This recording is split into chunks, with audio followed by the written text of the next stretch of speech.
527장 부르신 뒤에 윤정자 권사님 기도하시겠습니다. 527장입니다.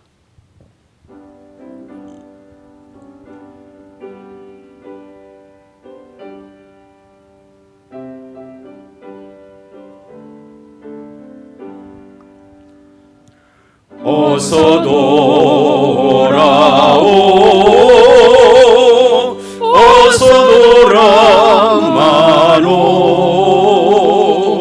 지은 죄가 무리 무겁고 크기로 주어지 못함당하고 못 받으시리요.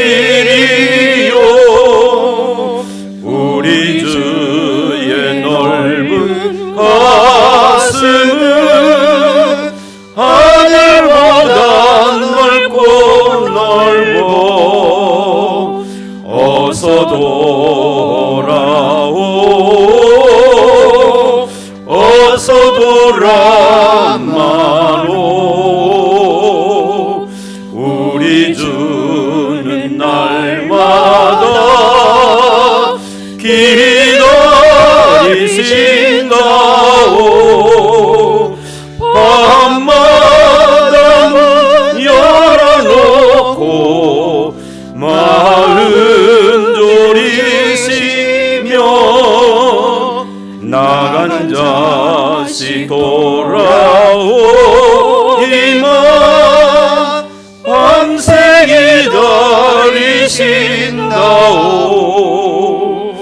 어서 돌아오, 어서 돌아마노. 채찍 맞아 아파도 주님의 손으로 때리시고 만져 위로해 주시는 우리 주의 넓은 품으로 어서 돌아오소.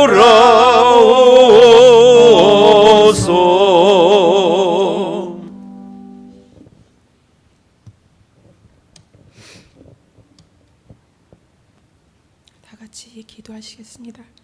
인자하신 영원하신 하나님 아버지, 또 한날을 우리에게 주시고 수요 예배로 인도하심에 진심으로 감사를 드립니다. 그러나 예배의 자리에 함께하여야 할 지체들이 코로나로 인하여 함께 예배하지 못하고 어느 자리에든 주님이 계심을 믿으며 속한 자리에서 영상으로 예배를 하오니 저들만 두지 마옵시고 인자하신 아버지께서 함께하여 주시옵소서. 하나님 아버지, 말씀대로 살기를 원하시는 주님, 우리의 생활 속에서 순종의 삶을 살지 못함을 용서하여 주시옵소서. 우리들을 고아와 같이 버리지 않으시고 평생의 의의 길로 인도하시며 영화롭게 해주심을 알기에 회개하기를 원하시는 주님께 용서를 구하는 시간이 되길 기도합니다. 우리를 눈동자와 같이 지키시는 주님, 코로나로 인하여 하나님 수고하시는 모든 분들의 노고에 힘을 주시고 또한 어려움에 처해 있는 국민들에게 생활이 빠르게 회복되어지기를 원합니다. 코로나가 하루속히 소멸되기를 기도합니다.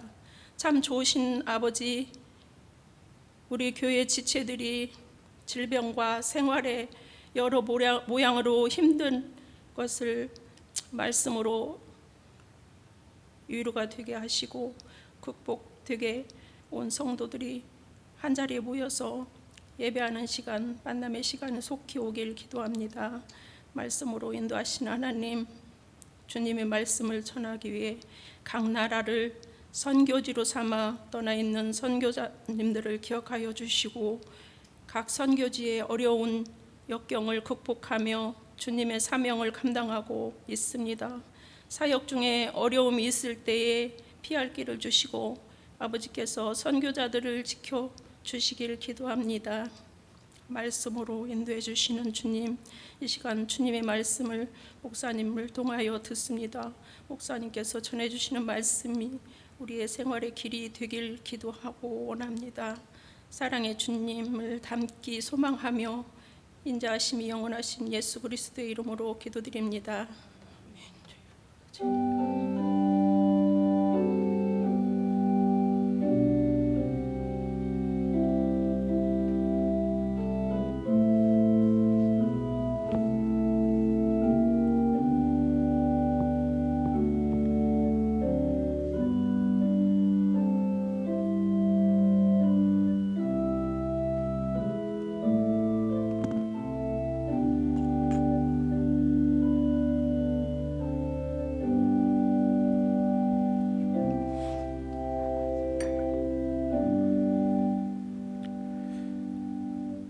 하나님의 말씀은 신명기 29장 29절 한 절입니다. 신명기 29장 29절 우리가 다 같이 한 목소리로 함께 읽도록 하겠습니다.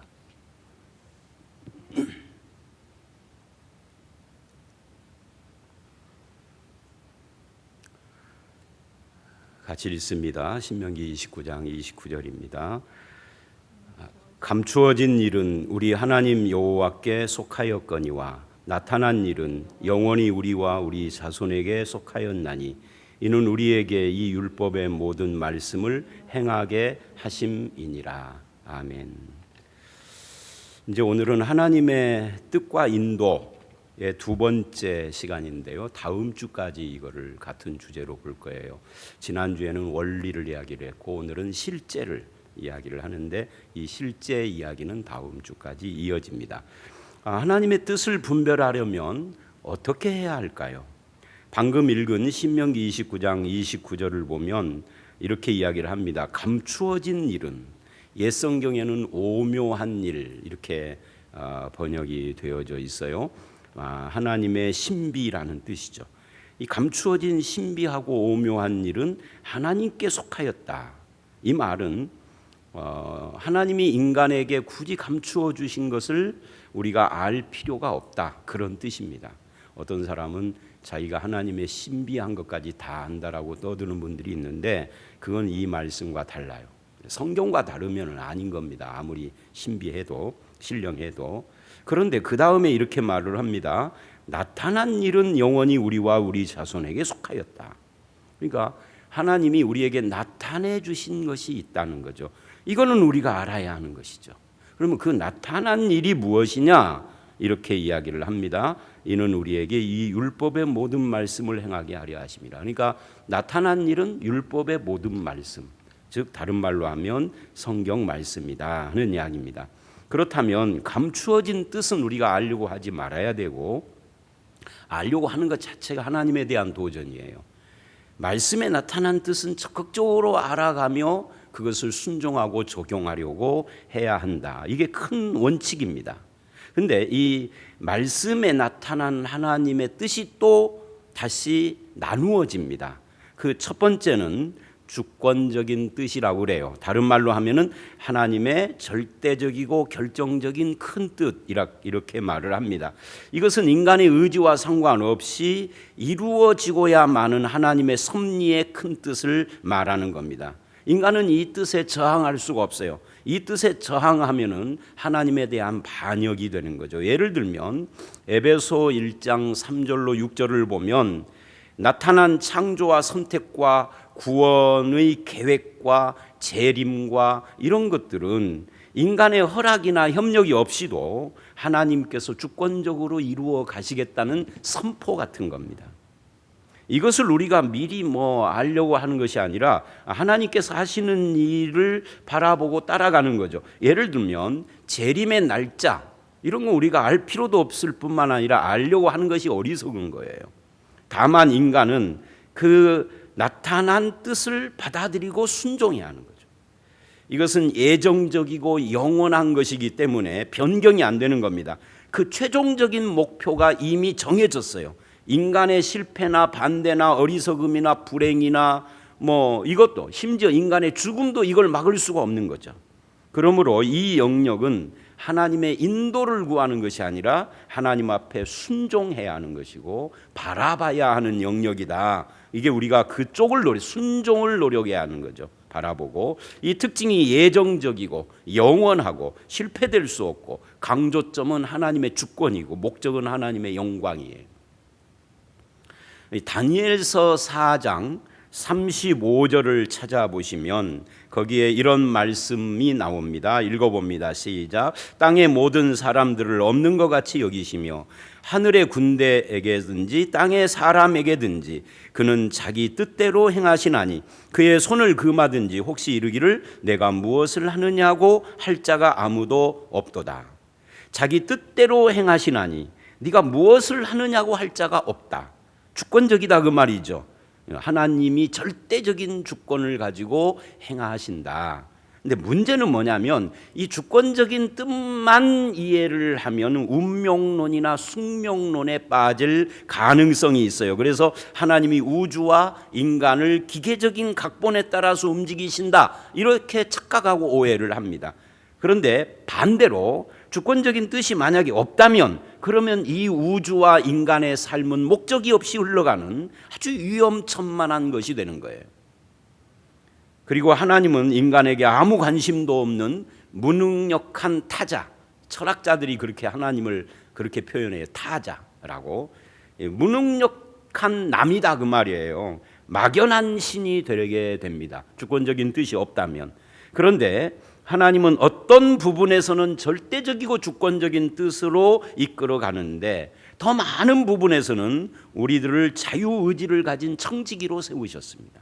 그것을 보여주는 말씀이 에베소서 5장 15절로 17절입니다. 한번 읽어보도록 하겠습니다. 시작. 그런즉 너희가 어떻게 행할지를 자세히 주의하여 지혜 없는 자같이 하지 말고 오직 지혜 있는 자같이 하여 세월을 아끼라. 때가 악하니라. 그러므로 어리석은 자가 되지 말고 오직 주의 뜻이 무엇인지 이해하라. 자, 그래서 이 두 번째를 뭐라고 하느냐 하면 기대하시는 하나님의 뜻, 허용하시는 하나님의 뜻이다. 이렇게 표현을 합니다. 대부분의 사람들이 절대적인 뜻, 신비, 경륜 이런 것만 알려고 해요. 그러나 하나님이 기대하시고 나에게 허용하신 뜻에 우리가 좀 더 관심을 가져야 됩니다. 왜냐하면 절대적인 뜻은 배우고 순종해야 하지만 이 허용하시는 뜻은 우리가 분별하며 나아가야 되는 거예요. 이걸 통하여서 경건한 삶과 성품이 형성되기 때문입니다. 그런데 이 기대하시는 뜻, 기대한다라는 말에는 저항이 가능하다, 변경이 가능하다. 인간이 저항할 수 있는 거예요. 저항하는 것이 옳다는 것이 아니라 잘못된 건데 저항의 자유가 있다 그 말이죠. 그러니까 주권적인 뜻은 반드시 이루어지지만 인간과 상관없이 이 기대하시는 일상적인 뜻은 우리가 거역함으로 변경이 되기도 합니다. 왜냐하면 하나님은 우리를 인격적으로 대우하시기 때문에 그렇습니다. 그래서 사람의 선택을 허용한 거예요. 이게 청직인 거죠. 그런데 선택을 허용하시되 선택에 따르는 책임을 물으십니다. 여기에는 하나님의 명령, 금지 같은 인간의 행위를 요구하는 것이 다 포함됩니다. 예를 들면 하나님의 뜻은 거룩하게 사는 것이고 거룩하게 아내를 취하는 것이다 라고 데살로니가 전서에서 이야기를 이따가 이제 그 부분을 직접 볼 겁니다만 나중에. 그런데 사람들이 그렇게 살지 않습니다. 저항하는 거죠. 심지어 법까지 만듭니다. 간통죄 폐지하고 이혼 같은 것도 마음대로 할 수 있고 이렇게. 그래서 이것이 저항이 가능하도록 허용했지만 하나님이 기대하는 것이 있다는 거예요. 거룩을. 그래서 인간의 자유라는 문제가 여기에서 등장을 하는 거죠. 그리고 그 결과를 우리가 책임져야 하고 대가를 받아야 하는 겁니다. 이 뜻은 우리의 무지나 불순종 때문에 이루어지지 않을 수 있기 때문에 이 뜻을 잘 이해하기 위하여서 하나님께서 예비하신 은혜의 통로들이 있습니다. 그게 예배, 말씀 묵상, 공부, 기도, 성도의 교제, 상담, 경험 이런 것들. 그러니까 간증 같은 것들 말이죠. 이런 것들을 통해서 특히 이제 예배 시간에 말씀을 통하여서나 기도를 통하여서 하나님 앞에 자기를 돌아보게 하는 거예요. 말씀 묵상을 통해서도 그렇고 기도를 하다가도 이게 이 하나님의 뜻을 잘 이해하는 통로를 주신 거죠. 예를 들면 아담이 선악과를 따먹은 것은 하나님의 뜻이 따먹지 마는 건데 스스로 결정해서 따먹는 걸 거역하고 그렇게 결정을 한 거예요. 이때 사탄이 유혹을 하는 상황을 한번 가정을 해보십시오. 이때 아담이나 하와는 어떻게 했어야 돼요? 사탄이 유혹할 때 그때 하나님이 하신 말씀을 묵상하고 순종하는 거죠. 하나님의 말씀은 오늘날처럼 복잡하지가 않아요. 66권 이러지 않아요. 아주 간단한 겁니다. 다 먹되 선악과만 먹지 말라. 아주 이거 뭐 외우기도 쉬워요. 외울 것도 없어. 그런데 그 순간에 하나님의 말씀을 묵상하지 않은 거죠. 사무엘상 8장 4절로 22절을 보면 이스라엘이 하나님에게 우리에게도 왕을 달라고 요구합니다. 하나님의 뜻은 왕을 세우지 않는 겁니다. 왜? 하나님이 왕이시니까. 그런데 백성들이 그걸 거절하고 우리에게도 세상 나라와 같은 왕을 달라고 막무가내로 그럽니다. 이때 사무엘이 되게 기분 나빠해요. 그런데 사무엘상 8장 22절에 하나님께서 그것을 허용하시면서 이렇게 말씀을 합니다. 읽어봅니다. 8장 22절 시작. 여호와께서 사무엘에게 이르시되 그들의 말을 들어 왕을 세우라 하시니 사무엘이 이스라엘 사람들에게 이르되 너희는 각기 성읍으로 돌아가라 하니라. 그들의 말을 들어 왕을 세우라. 허용하신 거죠. 그런데 호세아 13장 11절에는 이 사건을 해석을 합니다. 이렇게 해석을 해요. 시작. 내가 분노함으로 내게 왕을 주고 진노함으로 패하였다. 주긴 주었는데 허용했는데 분노함으로 주었다는 거예요. 그죠? 그러니까 하나님이 나에게 허용했다고 그래서 좋아할 것이 아니에요. 그것이 하나님이 기대하는 뜻이냐 아니냐가 더 중요한 거예요. 하나님이 기대하는 쪽이 아닌 반대쪽으로 이루어지면 그거는 하나님의 분노 중에 허용한 것이지 축복으로 허용한 것이 아니에요. 이런 것들이 많습니다. 그래서 이 기대하시고 허용하시는 뜻은 특징이 협력적이고 제한적이고 변경이 가능해요. 이 뜻은 성경에서 원리를 제시합니다. 원리. 그리고 그 강조점은 인간의 반응이고 책임이고 목적은 하나님의 영광이에요. 그러니까 주권적인 뜻도 목적은 하나님의 영광, 이 기대하시는 뜻도 하나님의 영광, 목적은 같아요. 예를 들면 성경은 우리가 누구와 결혼하고 언제 결혼하고 어디서 결혼을 해야 하는지 말해주지 않습니다. 그 대신에 원리를 제공을 해요. 어떤 종류의 사람하고 결혼을 해야 하느냐, 결혼의 목적은 무엇이냐, 결혼한 사람의 태도는 어때야 하느냐, 이런 것들은 원리로 제시를 해요. 그 원리를 가지고 하나님이 기대하는 것을 캐치를 해서 순종하고 가야 하는데 그렇게 하지 않으면 그 책임을 자기가 져야 하는 거죠. 하나님의 원리를 거슬러서 남편이나 아내를 택해서 그래서 오는 가정에 그 좀 미묘한 그 힘들고 고통스러운 부분이 있다면 이미 결혼한 사람에 대한 하나님의 뜻은 이혼 안 하는 거란 말이에요. 그러면 그 상황에서 그 결정에 대한 책임을 자기가 짊어지고 마치 십자가처럼 그렇게 가야 하는 것이죠. 근데 이걸 또 포기한단 말이죠. 그러면 이걸 포기하면 또 오는 과중되는 그런 슬픔과 고통이 있어요. 그것도 짊어져야 하죠. 선택의 책임을. 그죠? 이런 것들이 기대하시는 뜻이에요. 데살로니가 전서 4장을 한번 찾아보겠습니다. 4장 3절부터 18절입니다. 자, 3절부터 8절을 먼저 읽어봅니다. 시작. 하나님의 뜻은 이것이니 너희의 거룩함이라 곧 음란을 버리고 각각 거룩함과 존귀함으로 자기 아내를 대할 줄 알고 하나님을 모르는 이방인과 같이 세욕을 따르지 말고 이 일에 분수를 넘어 형제를 해하지 말라. 이는 우리가 너희에게 미리 말하고 증언한 것 같이 이 모든 일에 주께서 신원하여 주심이라. 하나님이 우리를 부르심은 부정하게 하심이 아니요 거룩하게 하심이니 그러므로 저버리는 자는 사람을 저버림이 아니요 너희에게 그의 성령을 주신 하나님을 저버림이니라. 자, 이 본문을 보면 둘로 나눠집니다. 첫째는 하나님의 주권적인 큰 뜻이 나옵니다. 그게 뭐예요? 거룩함입니다. 그런데 이 거룩함이라는 큰 뜻을 놓고 하나님이 우리에게 기대하시고 허용하시는 뜻이 있습니다. 그게 뭐죠? 이 거룩이라는 하나님의 뜻을 자기 배우자에게 적용을 하는 거예요. 이거는 기대하시는 뜻이에요. 그래서 어떻게 적용을 해야 하느냐면 배우자를 대할 때 거룩함과 존귀함으로 대하라. 즉 배우자를 주 안에서 형제로 대하라 그 말이에요. 그래서 해하거나 저버리지 말라. 해하고 저버린다는 것은 불륜에 빠지는 걸 말하는 겁니다. 그런데 사람들은 자기 자유의지로 그 뜻을 거슬려서 예수를 믿는 사람도 불륜을 저지르고 부정한 삶을 살 수 있는 겁니다. 그러면 하나님이 책임을 묻겠다는 거예요. 그 책임이 뭐예요? 8절에 보니까 그렇게 하는 것은 아내를 저버린 것이 아니라 하나님을 저버린 것이다. 이게 책임인 거죠.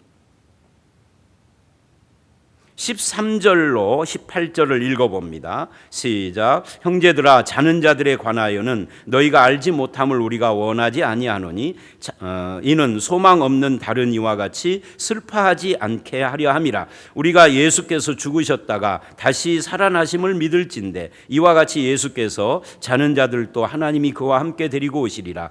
우리가 주의 말씀으로 너희에게 이것을 말하노니 주께서 강림하실 때까지 우리 살아남아 있는 자도 자는 자보다 결코 앞서지 못하리라. 주께서 호령과 천사장의 소리와 하나님의 나팔 소리로 친히 하늘로부터 강림하시리니 그리스도 안에서 죽은 자들이 먼저 일어나고 그 후에 우리 살아남은 자들도 그들과 함께 구름 속으로 끌어올려 공중에서 주를 영접하게 하시리니 그리하여 우리가 항상 주와 함께 있으리라. 그러므로 이러한 말로 서로 위로하라.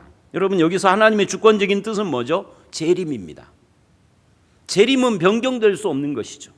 다만 우리는 감추어진 재림의 날짜를 알 수는 없죠. 그런데 이 주권적인 뜻 안에서 어떤 일이 일어난다는 거예요? 예수 안에서 자는 자들이 하나님이 그와는 예수님입니다. 함께 데리고 오시는 겁니다. 또 이런 뜻이 있죠. 살아남아 있는 사람이 죽은 자들보다 앞서지 못하고 죽은 자들이 먼저 일어나는 것도 하나님이 이미 결정해 놓은 거예요. 이건 변경이 불가능한 거예요. 이건 절대적인 것입니다. 우리의 반응과 상관없이 이 순서대로 하시겠다는 거죠. 그런데 두 번째, 여기에는 동시에 우리를 향하여서 하나님이 기대하시는 뜻이 있습니다. 하나님이 재림하시고 죽은 자들이 함께 올 것이고 살아나는 자가 죽은 자들보다 더 앞서지 못할 것이라는 원칙을 놓고 뭘 기대하느냐 하면 13절 소망 없는 자처럼 슬퍼할 것인가 아닐 것인가를 선택을 하는 거죠. 뭘 선택하기를 원하는 거죠? 슬퍼하지 않기를 선택을 원해요. 근데 실제로는 슬퍼하죠. 또 18절 재림의 소망으로 서로 위로하는 삶을 선택을 하는 겁니다. 근데 그렇게 선택하지 않을 수 있죠. 어떻게 해요? 서로 위로하기보다는 부모가 돌아가셨는데 쌈박질하고, 그죠? 너무 슬퍼하다가 실려가기도 하고, 실려가가지고 그걸로 쓰러져서 돌아가신 지 앞에 남편이 죽은 지 일주일 만에 아내가 또 죽었다. 금술이 좋아서. 그게 아니라 지나치게 슬퍼하지 말라는 주님의 기대를 거슬렀기 때문에 죽은 거죠. 물론 생사화복이 하나님의 손에 있다는 차원에서 보면 또 다르게 해석도 가능하지만, 그러니까 기대하신다 그 말이 기대하신다. 그 다음에 데살로니가 전서 5장 15, 16절을 읽어보도록 하겠습니다. 시작. 항상 기뻐하라. 쉬지 말고 기도하라. 범사에 감사하라. 이것이 그리스도 예수 안에서 너희를 향하신 하나님의 뜻이니라. 유명한 말씀이죠. 뭐가 하나님의 뜻이냐? 우리는 이 본문에서 알 수 있어요. 근데 12절을 보면 형제들아 하면서 문단이 시작됩니다. 12, 13절은 지도자와 일꾼에 대한 것인데 서로 인정하고 화목하는 것이 하나님의 뜻이라 합니다. 읽어봅니다. 시작. 형제들아 우리가 너희에게 구하노니 너희 가운데서 수고하고 주 안에서 너희를 다스리며 권하는 자들을 너희가 알고 그들의 역사로 말미암아 사랑 안에서 가장 귀히 여기며 너희끼리 화목하라. 이게 하나님의 뜻이라는 거예요.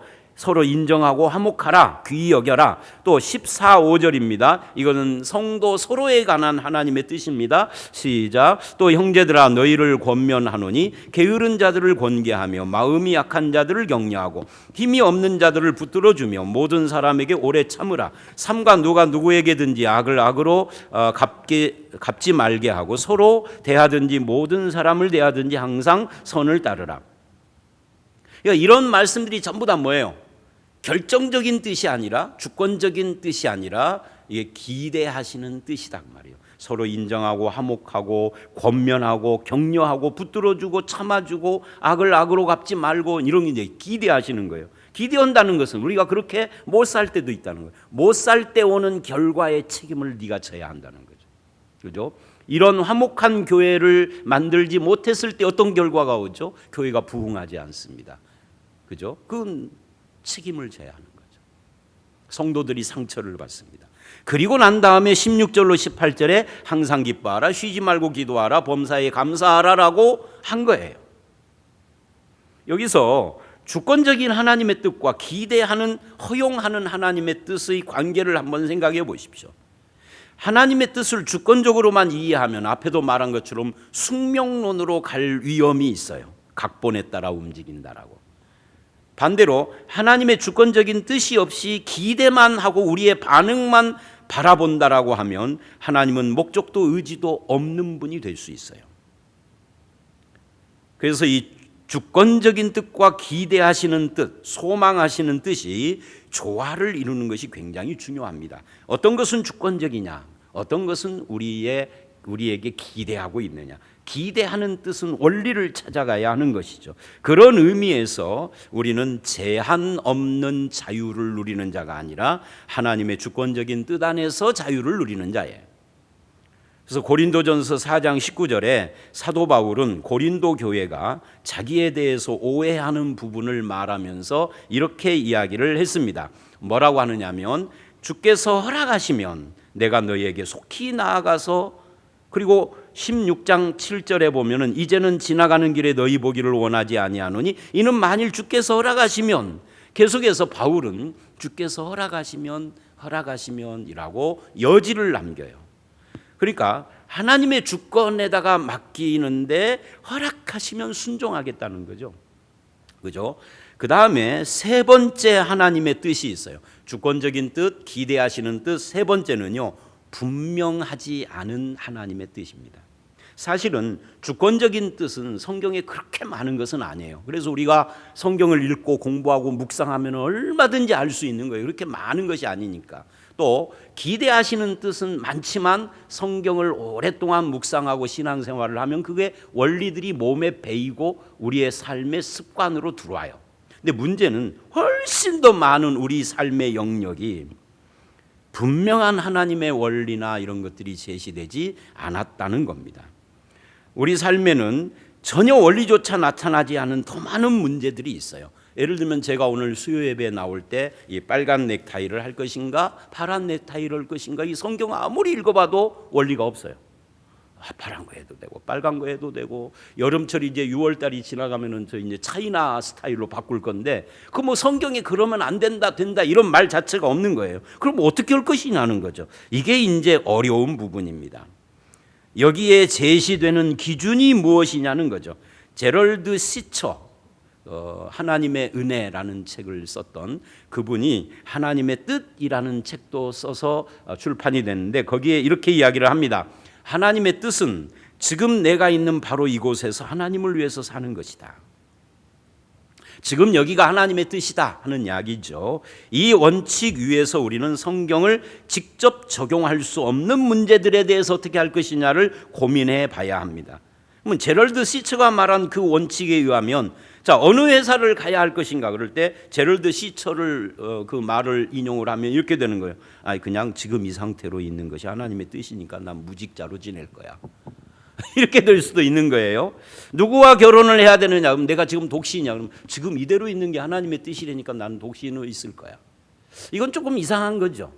그래서 이 부분에 있어서 어떻게 해야 할 것인가에 대해서 6가지 원리와 6가지 구체적인 방법이 있는데 6가지 구체적인 방법은 다음 주에 이야기를 하고 오늘은 6가지 원리에 대한 이야기를 하려고 합니다. 먼저 하나님의 뜻은 하나님의 마음이다라고 하는 글이 있습니다. 이건 제 글이 아니라 제가 아는 그 우리 제자 선교회 후배 목사님, 포항 충정교회 최상호 목사님이 쓴 글인데 제가 오늘 전화를 해가지고 인용을 허락받았어요. 우리 이 제자반 성경 공부 교재에 이 글을 실으려고 하는데 허락해 달라 그랬더니 목사님 그러면 영광이죠 하고 허락받은 거예요. 자, 이 글을 다 읽으면 시간 가니까 화면으로 여러분이 쭉 보시면서 제가 세 가지를 이렇게 요약을 하겠습니다. 이 글의 내용은 이거예요. 하나님의 뜻은 하나님을 이루어 가고자 하는 하나님의 마음이다. 그래서 그것을 이루어가는 하나님과 인간의 관계가 중요한 것이다. 그 다음에 두 번째는, 그리고 이 하나님의 뜻은 하나님의 백성을 위하여서 그 뜻을 성경에 담아놨다. 그런 이야기예요. 그러면서 뭐 레위기 22장, 요한일서 3장 이런 이야기를 합니다. 그리고 예를 드는데 창세기 4장 7절에 가인이 동생 아벨을 죽이려고 할 때 하나님이 이럽니다. 너는 죄가 너를 원하나 너는 죄를 다스려라. 기대하시는 뜻이죠. 그런데 가인은 그 말을 듣고 가서 죽여요. 그러니까 기대하시는 그 뜻에 반하여 살았다는 거예요. 순종이 필요하죠. 그런데 세 번째, 순종하면 어떻게 될 것인가? 순종하면 우리의 삶의 현장에 하나님 나라가 이루어져 가는 거죠. 이 내용이 그런 글입니다. 이건 이제 성경 공부하는 사람들에게는 전문을 다 그 교재에다 실어줄 테니까 읽어보시고요. 화면으로는 그냥 대충 제가 설명한 대로 그렇게 읽으시면 됩니다. 자, 그래서 여기서 이 6가지 원리를 우리가 좀 생각을 해야 하는데, 이 6가지 원리는 외우셔야 해요. 그 외우시는데 이제 화면을 다른 걸로 바꿔주십시오. 그 다음 걸로. 그 6가지 원리는 이런 거예요. 헌신, 자유, 확신, 유익, 덕, 영광, 이렇게 갑니다. 조금 복잡하나요? 세 수로 나눕니다. 헌신, 자유, 확신, 유익, 덕, 영광. 유익은 나에게 유익, 남에게 덕, 하나님께 영광, 이거거든요. 자, 이걸 이제 하나씩 설명을 좀 해보고 오늘 마치도록 하겠습니다. 마친다고 해서 끝날 때가 다 된 건 아니고요. 반밖에 안 했어요. 첫 번째는 헌신입니다. 헌신이라는 것은 내 마음의 동기를 점검하라, 그런 이야기입니다. 하나님의 뜻에 순종하겠다는 의지가 있는가, 이걸 먼저 봐야 한다는 거죠. 하나님이 그 뜻을 보여주거나 성경에서 원리를 찾으면 내 뜻을 포기하려는 분명한 자세가 필요합니다. 우리가 하나님의 뜻에 대해서 혼란스러운 것은 그 뜻에 대해서 무지하기 때문이라기보다는 자기 뜻과 자기 뜻과 주장, 그리고 정욕, 즉 욕심이 그 하나님의 뜻을 부인하는 불신앙으로 나가기 때문에 그러는 거예요. 무지해서라기보다는. 어떤 사람은 무지하고 알지 못해서 그러는 경우가 있죠, 초신자들은. 그러나 오래 신앙생활을 한 사람들은 대부분 이 하나님의 원리에 무지한 게 아니에요. 들은 풍월이라도 다 있어. 그런데 자기 뜻이 앞서고 자기 욕심이 앞서는 겁니다. 그쪽을 집착하는 겁니다. 예를 들면 출애굽기 40장 36절로 37절을 보면 이스라엘을 하나님이 구름 기둥과 불 기둥으로 인도하세요. 근데 200만 이스라엘이 구름 기둥이 떠오르면은 같이 이제 짐을 싸가지고 따라갑니다. 그러다가 멈추면 거기에다가 텐트를 칩니다. 이것이 이렇게 떠올라 가지고 쭉 가다가 멈춘 곳에서 한 일주일이나 이렇게 살다가 또 일어나면은 그 다행인데, 어쩌녁에 멈춰서 텐트 쳤는데 그 다음날 아침에 또 떠오르면 이게 골치 아픈 거예요. 그죠? 여러분 텐트 치고 곡고를 해보셨나요? 그냥 텐트만이 아니라 뭐 온갖 살림살이 다 가지고 가서. 그거 굉장히 어려운 거예요. 군대에서도요, 어디 야전 무슨 훈련 나가면 텐트 치고 텐트 걷는 것이 되게 힘들어. 더군다나 비 와봐. 야, 이건 비가 오면 쫄병들이 죽어나는 거예요. 그러니까 이스라엘이 지금 그랬단 말이죠. 금방 짐을 풀고 밥 먹고 나는데 바로 구름이 떠오르면은 짜증나는 거예요. 그래서 그 구름 기둥, 불 기둥이 인도하는 것을 사람들이 염증을 느끼고 혐오하며 불평하고 원망을 한 거죠. 길을 원망했다는 것이 그것도 포함되는 겁니다. 그런데 하나님은 왜 그런 방법으로 하시느냐? 이 종로로 400년 하던 사람들을 훈련시켜서 노예 생활을 하던 민족을 훈련된 백성으로 만들기 위해서, 순종을 배우게 하기 위해서 그런 거예요. 우리는 본래 본성적으로 하나님의 뜻대로 살지 않고 내 뜻대로 살고 싶어하는 인간입니다. 이게 죄인이죠. 그래서 하나님의 훈련을 싫어해요. 그래서 일부러라도 훈련을 통해서 주님, 저의 이 거스르는 성품을 훈련해서 제가 가야 할 바른 길로 나를 인도해 주십시오 하고 그 훈련을 자청이라도 해야 하는 거거든요. 중요한 것은 우리가 어디서 무엇을 하면서 사느냐보다 어떤 사람이 되느냐가 더 중요한 것이기 때문에 그렇습니다. 내가 목사가 되고 선교사가 되고 전임 사역자가 되는 것보다 더 중요한 것은 지금 오늘의 삶 속에서 내가 하나님을 순종하느냐. 내가 오늘의 삶 속에서 하나님을 순종하고 사랑하지 않는데 목사가 되면 뭐 하겠어요? 하나님의 뜻을 행하는데 헌신되어 있다면 그러면 이제 하나님이 역사하시는 것을 볼 수 있는 거죠. 로마서 12장 1, 2절을 보십시오. 우리 다 외우는 말씀인데 읽어봅니다. 시작. 그러므로 형제들아, 내가 하나님의 모든 자비하심으로 너희를 권하노니 너희 몸을 하나님이 기뻐하시는 거룩한 산제물로 드리라. 이는 너희가 드릴 영적 예배니라. 너희는 이 세대를 본받지 말고 오직 마음을 새롭게 함으로 변화를 받아 하나님의 선하시고 기뻐하시고 온전하신 뜻이 무엇인지 분별하도록 하라. 너희 몸을, 내 몸이죠. 이 몸은 원어가 소마, 생활입니다. 우리의 생활, 우리의 삶을 하나님이 기뻐하는 산제사로 드리는 삶을 살아라. 드려라 이 말이 뭐예요? 헌신하라는 거죠. 주님께 항복해라. 주님의 주권을 인정하고 그 명령을 따르기로 작정해라. 그럴 때에 주님의 뜻과 나의 뜻이 갈등하고 싸우는 것이 마침내 십자가에 못 박혀지고 이젠 주님의 뜻을 쫓겠나이다 라고 결정되어지는 거죠.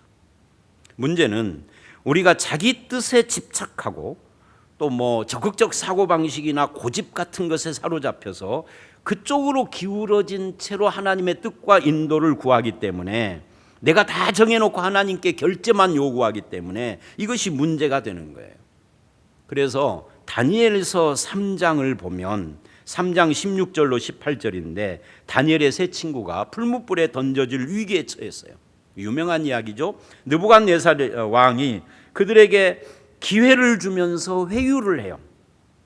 근데 이 세 사람은 처음부터 하나님의 뜻을 따를 의지가 분명했습니다. 그래서 이렇게 대답을 합니다. 한번 읽어봅니다. 시작. 사드락과 메삭과 아벳느고가 왕에게 대답하여 이르되 느부갓네살이여, 우리가 이 일에 대하여 왕에게 대답할 필요가 없나이다. 왕이여, 우리가 섬기는 하나님이 계시다면 우리를 맹렬히 타는 풀무불 가운데에서 능히 건져내시겠고 왕의 손에서도 건져내시리이다. 그렇게 하지 아니하실지라도 왕이여, 우리가 왕의 신들을 섬기지도 아니하고 왕이 세우신 금신상에게 절하지도 아니할 줄을 아옵소서.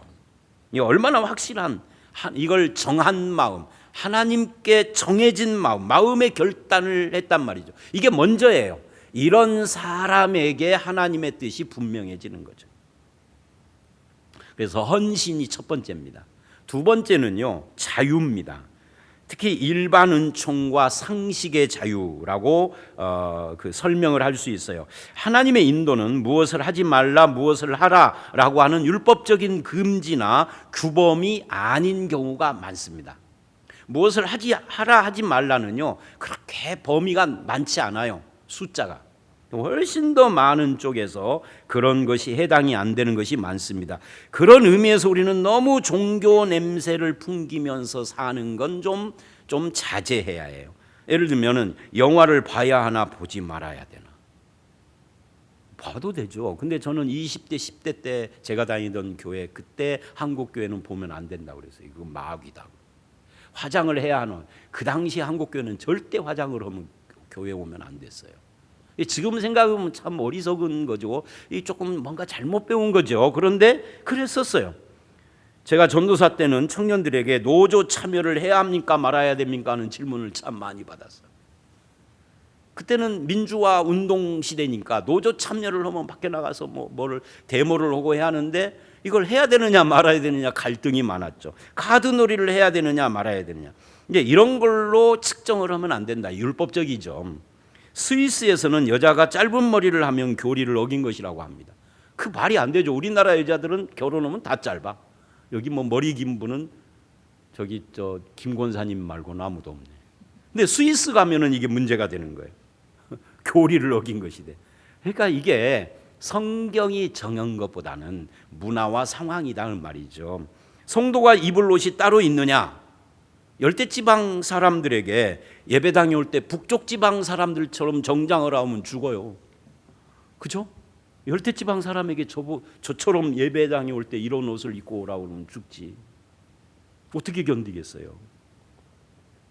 그들은 그냥 반바지나 아니면 뭐 더 심한 것은 그냥 위통 다 벗고 그렇게 앉아서 예배하는 장면을 제가 봤거든요.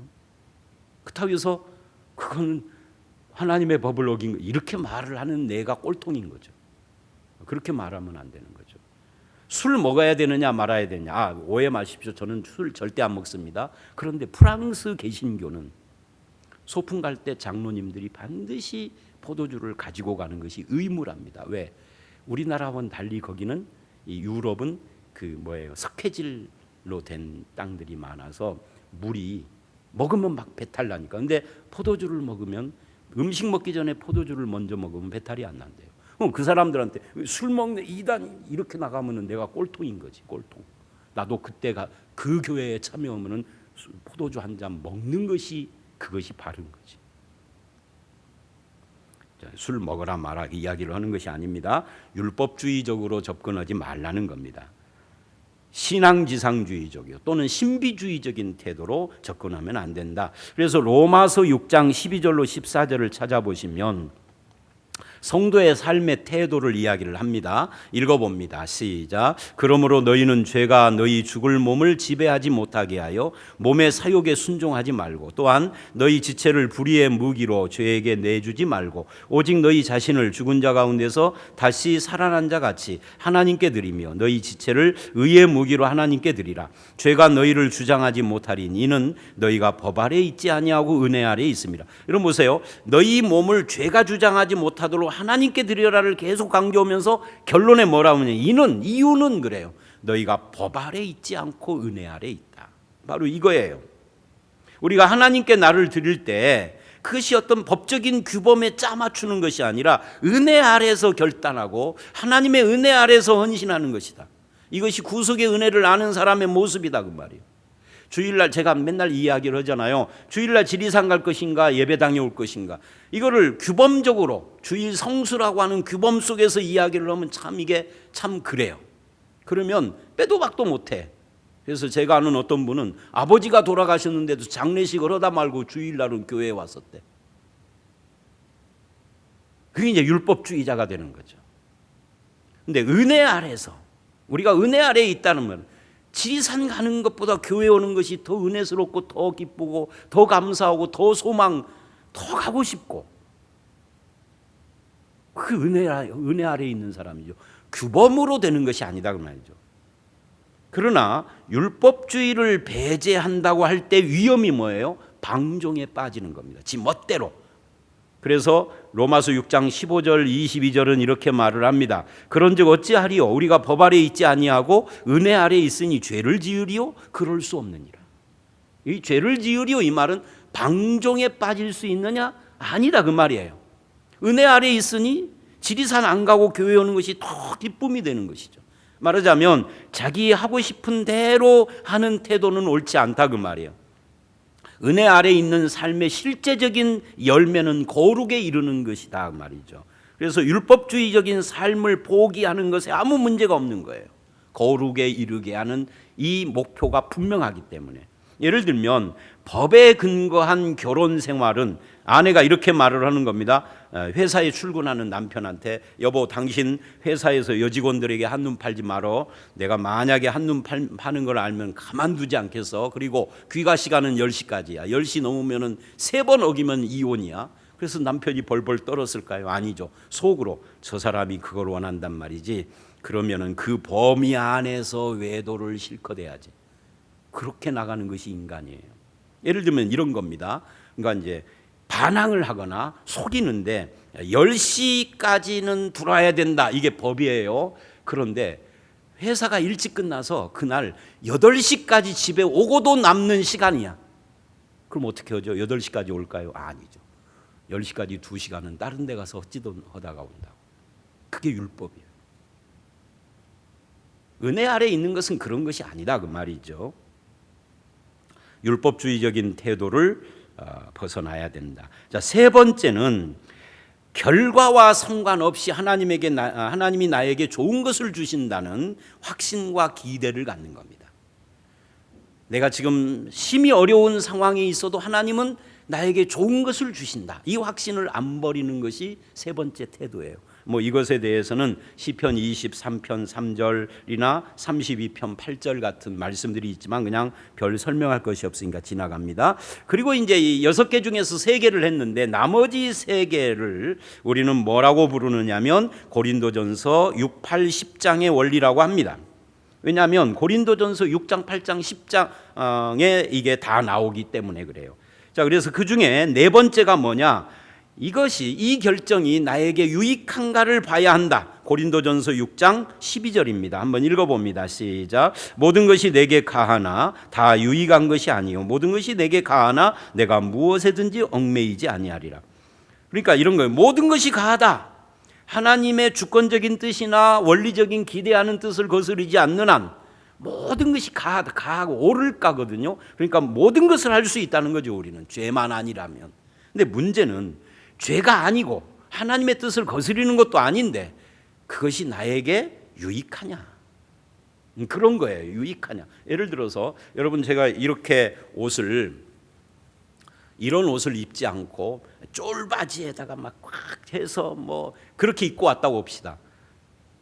젊은 교인들이나 일부 조금 특이한 사람들은 우리 목사님 멋쟁이 막 그러겠지만 또 일부에서는 목사가 왜 저런데 그러겠죠. 그래도 내 멋이야. 이게 하나님의 뜻을 거스르는 것도 아니고 죄도 아니에요. 내 자유인데 그런데요, 배가 쪼여가지고 죽겠어. 배가 쪼여가지고 죽겠어. 이게 밥 먹은 지 30분 됐는데 소화가 안 돼가지고 설교 오다가 꺽꺽거려. 그게 나에게 유익해요? 이게? 유익하지 않다 그 말이에요. 북한에서 탈북한 사람 어떤 분이 그런 말을 하더라고요. 한국 와가지고 이상한 거 이야기하는데 그 중에 하나가 한국은 잘 산다고 그래서 와봤는데 여자들이 빼닦고도 그러니까 힐을 안 신고 운동화를 신고 다녀서 이상했대. 그리고 더 이상한 것은 찢어진 바지에다가 요즘 모르겠는데 요즘 빈티지 구두라고 그래서 여자들이나 남자들 구두를 일부러 좀 이상하게 묻어 있는 것처럼 나올 때부터 그런 구두가 있다면서 난 몰라. 근데 그런 구두를 신는 걸 보고 깜짝 놀랐대.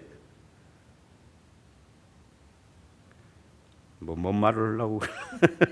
그러니까 이게 나에게 유익하냐 하는 거예요. 그래서 고린도전서 6장 12절 우리가 읽었는데 13절로 20절을 보세요. 읽어봅니다. 시작. 음식은 배를 위하여 있고 배는 음식을 위하여 있으나 하나님은 이것저것을 다 패하시리라. 몸은 음란을 위하여 있지 않고 오직 주를 위하여 있으며 주는 몸을 위하여 계시느니라. 하나님이 주를 다시 살리셨고 또한 그의 권능으로 우리를 다시 살리시리라. 너희 몸이 그리스도의 지체인 줄을 알지 못하느냐? 내가 그리스도의 지체를 가지고 창녀의 지체를 만들겠느냐? 결코 그럴 수 없느니라. 창녀와 합하는 자는 그와 한 몸인 줄을 알지 못하느냐? 일러스되 둘이 한 육체가 된다 하셨나니 주와 합하는 자는 한 영이니라. 음행을 피하라. 사람이 범하는 죄마다 몸 밖에 있거니와 음행하는 자는 자기 몸에 죄를 범하느니라.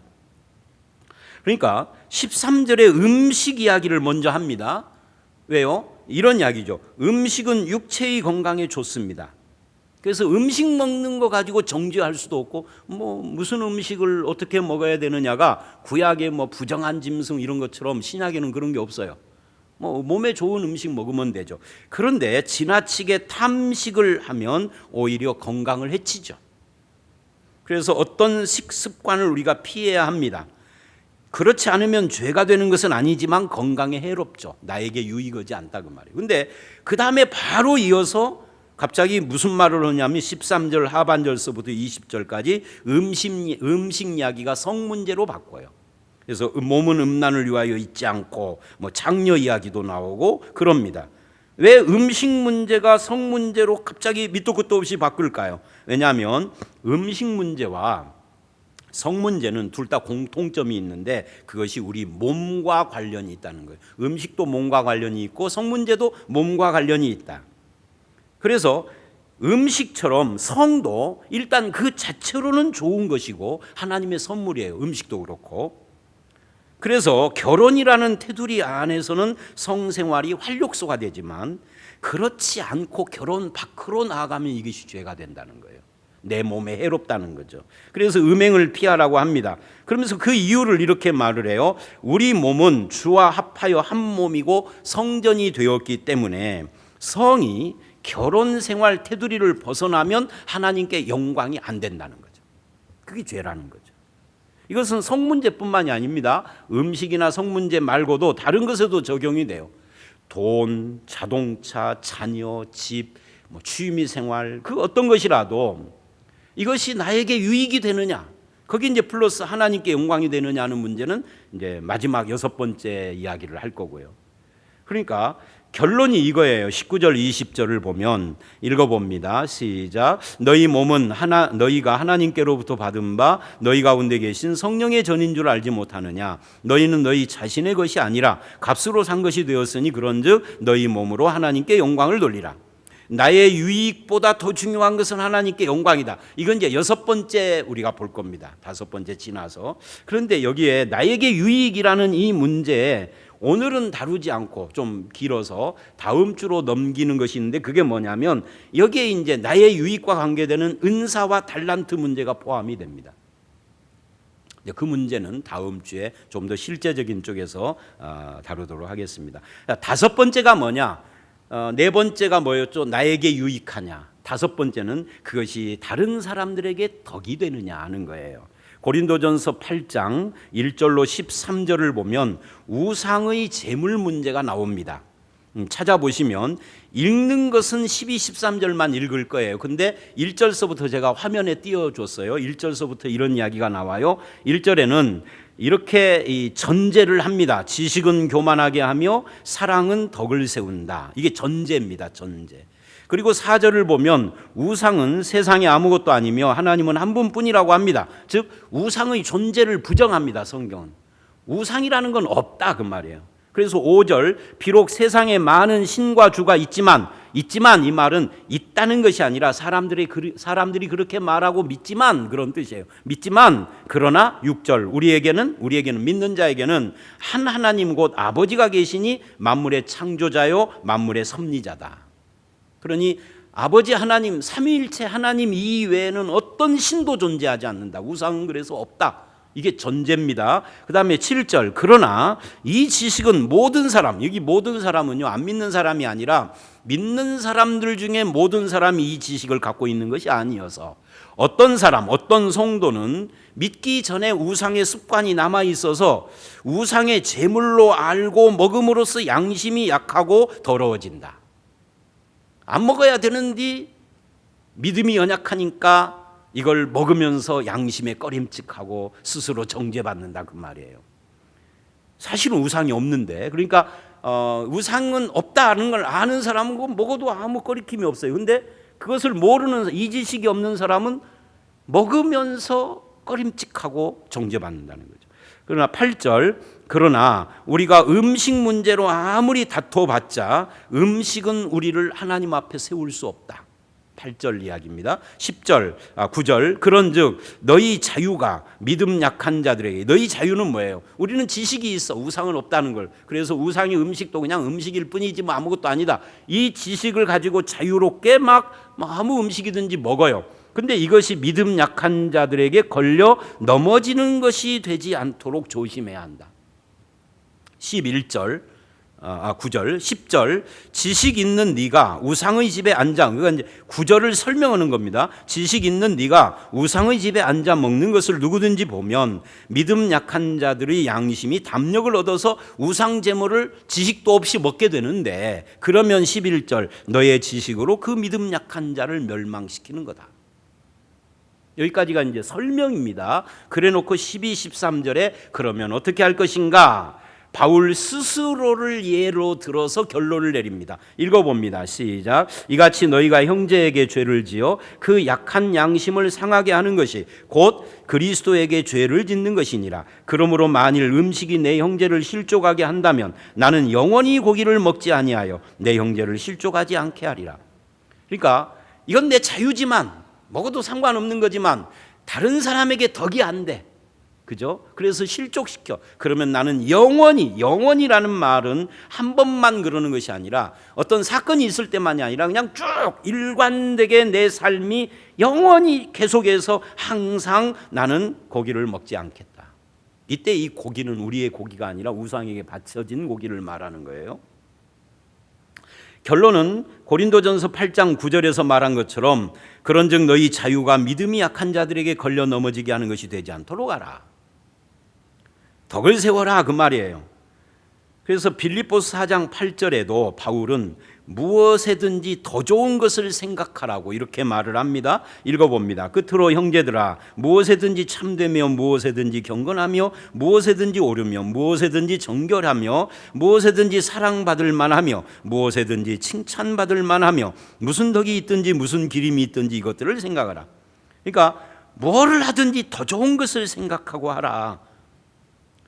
그래서 기독교적이건 아니건 우리 사회에서 인정하는 최상의 것, 예를 들면 효도. 기독교인도 효도해야 하는 것이죠. 그죠?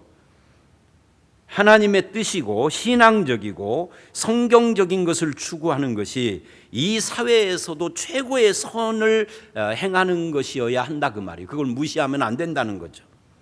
그렇다고 해서 우리가 지나치게 다른 사람을 의식하는 행동을 하라는 건 아닙니다. 그것이 자칫하면 위선에 빠지기 쉽고 개인적으로 우울한 모습이 되고 신경쇠약이 될 수도 있어요. 너무 남을 의식하면 적당하게 이것도 하는 것이죠.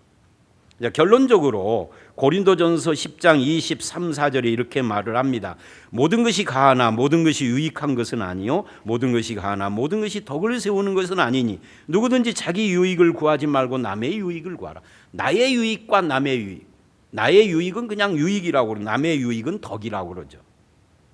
성도의 자유가 다른 사람이나 교회에 걸림돌이 되지 않도록 주의하라는 겁니다. 어떤 일이 그 자체로는 옳다 해도 사람들에게 피해를 주고 해를 끼친다면 안 해야 된다는 거예요. 예를 들면 아까 술 이야기를 했었죠. 얼마 전에 술을 끊은 초신자가 오래된 성도가 자기의 술에 대한 자유에 대한 성경적인 지식을 그 앞에서 막 설파를 하면서 실제로 술을 먹어요. 그러면 어떻게 될까요? 이 사람은 무지하고 무감각한 그 행동으로 그 초신자의 신앙의 영혼을 죽이는 거예요. 그럼 그렇게 되면 그 영혼을 죽인 연자 맷돌을 매야 합니다. 하나님의 심판이죠. 술 자체가 죄가 아니라 할지라도 그 행동이 죄예요. 덕을 세우지 못하여 실족해 하는 연자 맷돌을 매야 하는. 그러니까 이게 그냥 지식으로 모든 것을 판단하면 안 되는 문제인 거죠. 그죠? 태도의 문제인 거예요. 마지막으로 6번째는 이 모든 것이 하나님께 영광이 되는가 하는 겁니다. 지금까지의 종합하는 말씀이죠. 고린도전서 10장 23절과 31절로 33절을 읽어보도록 하겠습니다. 시작. 모든 것이 가하나 모든 것이 유익한 것은 아니요 모든 것이 가하나 모든 것이 덕을 세우는 것은 아니니 그런즉 너희가 먹든지 마시든지 무엇을 하든지 다 하나님의 영광을 위하여 하라. 유대인에게나 헬라인에게나 하나님의 교회에나 거치는 자가 되지 말고 나와 같이 모든 일에 모든 사람을 기쁘게 하여 자신의 유익을 구하지 아니하고 많은 사람의 유익을 구하여 그들로 구원을 받게 하라. 나에게 유익이 남에게 덕이 되고 교회에도 덕이 되고 하나님께도 영광이 돼야 한다. 이 셋이 딱 맞아야 한다는 거죠. 어떤 특별한 일을 결정할 때 어떤 것이 하나님의 뜻인가에 대해서 프레드릭 베크너라는 사람이 이렇게 대답을 했습니다. 첫째, 내가 가장 하고 싶어하는 일, 나의 은사와 재능과 소원에 합당한 것이 하나님의 뜻이다. 나의 소원, 내 은사와 재능, 이게 나의 유익이죠. 이 은사와 재능 문제는 다음 주에 조금 더 다루려고 합니다. 그 다음에 두 번째, 세상이 가장 필요로 하는 일, 즉 사람들의 덕이죠. 이것이 또 하나님의 뜻이다. 그리고 하나님의 영광이라는 거죠. 그런데 1보다는 2가 2보다는 3이 더 헌신이 요구되는 거예요. 1의 조건에 맞아도 2가 걸린다면, 예를 들어서 TV에 술 선전하는데 내가 연예인이고 크리스찬인데 나보고 출연을 하는 거예요. 꼭 따가지고서 크는 이거 하라는 거죠. 그러면 해야 되는 겁니까? 말아야 됩니까? 하면 안 되죠.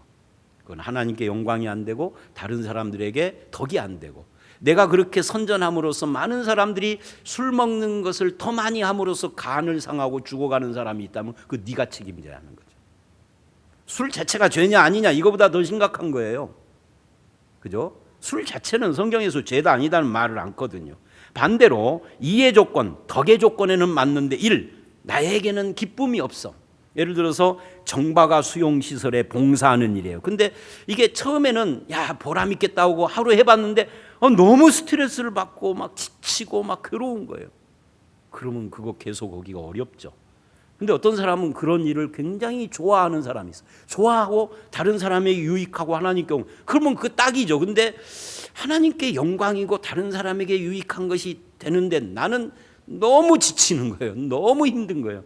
그러면 이건 조금 문제가 있는 거죠. 그래서 하나님이 나를 불러서 있게 하신 자리는 나의 기쁨과 세상의 필요가 만나는 자리다라고 하는 그런 대답을 할 수가 있습니다. 나의 기쁨이 있고 세상의 필요, 덕, 나의 유익과 덕이 만나는 것이어야 한다. 그것이 하나님께 영광이다. 해야 하기 때문에 일하는 사람은 그 일에서 기쁨이나 만족이나 감사가 없어요. 그래서 스트레스를 받고 실패할 수밖에 없죠. 이 기쁨은 감정적으로 들떠있는 기쁨을 말하는 게 아니에요. 의미 있고 목적이 있고 가치가 있어서 기뻐하는 것을 말하는 거거든요. 고통이 있어도 그래도 기쁜 거예요. 그건 참 좋은 거죠. 근데 고통만 있고 기쁨이 없어. 그러면 안 되는 거죠. 또 굳이 할 필요가 없는데도 내가 하고 싶어서 하는 거, 그것도 좀 고려해 봐야 되겠죠. 남들은 다 아직 하지 말라고 안 해도 된다고 그러는데 내가 막 고집 부려서는 건 그건 좀 덕이 안 되는 거예요. 자, 여기까지 이야기를 했습니다마는 헌신, 확신 뭐 이런 것부터 시작을 해서 마지막 세 개는 반드시 여러분이 암기를 해야 합니다. 어려울 것이 없어요. 나에게 유익, 사람들과 교회와 이 사회의 덕, 하나님께 영광이 되는가, 이걸 기초로 해서 이제 다음 주에 구체적으로 어떻게 적용해서 하나님의 뜻을 따라 살 것인가 하는 문제를 생각을 해보도록 하겠습니다. 우리 함께 기도하겠습니다. 하나님의 뜻을 어떻게 발견하며 그 인도를 따라야 할 것인지 설교하는 저나 듣는 모두가 아직도 우리에게는 늘 큰 숙제고 항상 우리를 어렵게 하는 문제인데, 주님 오늘의 이 말씀을 통하여서 가닥을 잡게 하시고 하나님의 뜻이 우리 삶 속에서 잘 이루어지는 그런 삶을 살아갈 수 있도록 은혜를 베풀어 주시옵소서. 예수님 이름으로 기도드렸사옵나이다. 아멘. 광고 말씀을 먼저 드리겠습니다. 주일날 광고한 것처럼 이제 온라인 예배는 다음 주까지로 하고, 오늘 또 보니까 확진자가 9명인데 해외 유입을 빼면은 4명이더라고요. 어제도 그랬었는데, 그래서 이제 국내에서는 확진자가 많이는 안 나오는 것 같고, 다만 이제 이번 주에 있을 연휴를 지내고 어떻게 될지는 모르겠어요. 그래서 연휴까지는 이왕 하던 거니까 한 주 일찍 하고 안 오고가 그렇게 중요한 건 아니어서 연휴까지는 온라인 예배를 하고 5월 10일부터 이제 모이는 예배를 하는데, 다만 지역별로 모이겠다라고 결정을 했습니다. 그래서 1지역, 2지역, 3지역, 4지역이 1부 예배, 2부 예배, 3부, 4부 예배. 1부 예배는 9시, 2부 예배는 11시, 3부 예배는 1시, 4부 예배는 3시입니다. 이제 어떤 분들은 이럴 수 있어요. 좀 볼 일이 있는데 난 3시에 예배 드리면은 하루 종일 아무것도 못 하는데, 이런 분이 있을 수는 있겠습니다. 죄송합니다만은 안 그러면 다른 방법이 없어요. 이제 그런 분들은 살짝 너무 많으면 안 되겠습니다만은 1부 예배 오시거나 2부 예배 오시거나 또는 3부 예배 오실 수 있어요. 그런데 너무 많으시면 곤란합니다. 왜냐하면 지금 다 앉는 자리를 이름만 안 써놨지 2명, 3명, 2명, 3명 이렇게 해놨거든요. 해보고 한 칸 띄어서 4명씩 오고 이제 이렇게 하려고 하는데 수용이 안 될 수 있어서, 그래서 약간 여유는 있습니다만은 한 번 예배에 한 250명 정도 이렇게 생각을 합니다. 그래서 1000명인데요. 주일학교도 동시에 예배를 시작을 하고 그렇습니다. 또 못 오시는 분들을 위해서 지금처럼 예배 전체 실황을 이렇게 올려드릴 수는 없고, 설교만 올려드리려고 합니다. 혹시 못 오시는 분들이 있을 수 있어서 그렇게 하려고 그러니까 지역별로 이번 주에 1지역이 일부 예배면 다음 주에 1지역은 4부 예배고 2지역이 일부 예배고 그 다음 주에는 또 돌아서 3지역이 일부 예배고 2지역이 4부 예배, 1지역이 3부 예배 이렇게 로테이션을 하도록 언제까지 할 것인가라고 할 때 국가 차원에서 전문가들이 이제는 코로나 염려하지 않아도 될 것 같습니다. 거리 두기 안 해도 될 것 같습니다. 라는 말들을 할 때쯤 그게 이제 연말까지 갈 수도 있어요. 근데 그거는 확신할 수는 없는데 그렇게 오래 안 가기를 원합니다만은 그렇게 하려고 합니다. 또 하루에 확진자 1명 정도다라든지 이러면 그런 또 좀 고려를 해봐야 되겠죠. 그래서 당분간은 점심 식사를 교회에서 하지 않습니다. 1시에 오시는 분들은 집에서 잡수고 오시고 11시에 오시는 분들은 예배 끝나고 가셔서 잡수시고 이렇게 하도록 하겠습니다. 왜냐하면 이렇게 거리 두기를 하는데 또 식당이 확 몰리면 아무 의미가 없어지니까 그렇게 하고요. 주일 예배를 회복하는 그 주간부터 주일 학교도 동시에 예배를 회복하고요. 그 다음에 새벽 기도회도 종전대로 월요일부터 11일이죠. 새벽 기도를 종전대로 합니다. 새벽 기도는 어차피 100명 이상 나오고 막 이러는 것이 아니기 때문에 또 예배 시간에는 반드시 모이는 예배를 회복하더라도 마스크를 쓰고 앉으셔야 되고요. 좌석도 표시된 자리에만 앉으셔야 합니다. 거리 두기 때문에 그렇습니다. 또 악수를 하지 말고요. 마스크를 벗고 대화하는 것도 삼가해 주시기를 바랍니다. 그리고 이제 성경 공부도 개학을 하는데 5월 11일 월요일부터 양육반 화요일 오전, 월요일 저녁 이렇게 모이고요. 제자반은 화요일 오전, 화요일 저녁에 모입니다. 다만 사역반은 올해는 못하겠습니다. 이 사역반은 진도를 맞출 수가 없어요. 다른 반은 진도를 맞출 방법이 있는데 여기는 없어서 올해는 죄송하지만 양육반과 제자반만 하도록 하겠습니다. 그리고 우리 교회에 투병 중에 있는 분들이 여러분 계세요. 위에서 기도해 주십시오. 이 코로나 상황 속에서도 잘 견디셨는데 완쾌되고 우리와 함께 예배를 드릴 수 있도록 여러분 기도해 주시기를 바랍니다.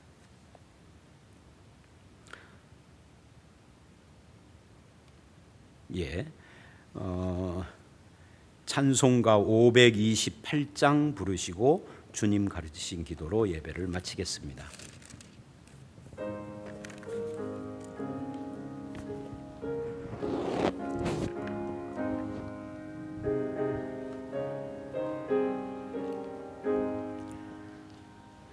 예수가 우리를 부르는 소리 그 음성 부드러워 문 앞에 나와서 사면을 보며 우리를 기다리네. 오라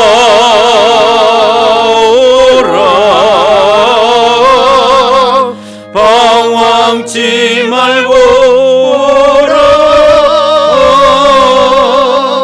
죄 있는 자들아 이리로 오라. 주 예수 앞에 오라. 간절히 오라고 부르실 때에 우리는 지체하려. 주님의 은혜를 왜 안이 받고 못 들은 채 하려나. 오라